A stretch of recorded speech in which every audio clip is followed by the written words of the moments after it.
আসসালামু আলাইকুম, স্বাগতম জানাচ্ছি আরো একটি নতুন ভিডিওতে। তো দর্শক, আজকে অবস্থান করতেছি ঠাকুরগাঁও জেলার অন্যতম একটা বাজার, ভুল্লি বাজার।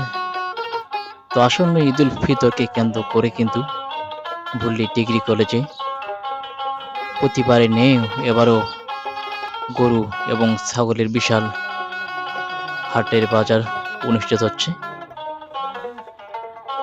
তো মূলত এই ঈদুল আজহার প্রায় 15 দিন আগ থেকে সোমবার এবং শুক্রবার, এই 2 দিন এই ভুল্লি ডিগ্রি কলেজ মাঠে গরু ছাগলের হাট অনুষ্ঠিত হয়।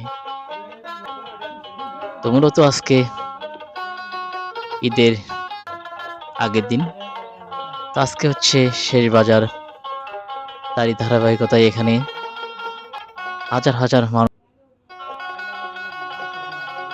ঠাকুরগাঁও জেলার প্রাণবিন্দু হচ্ছে এই পল্লী বাজার।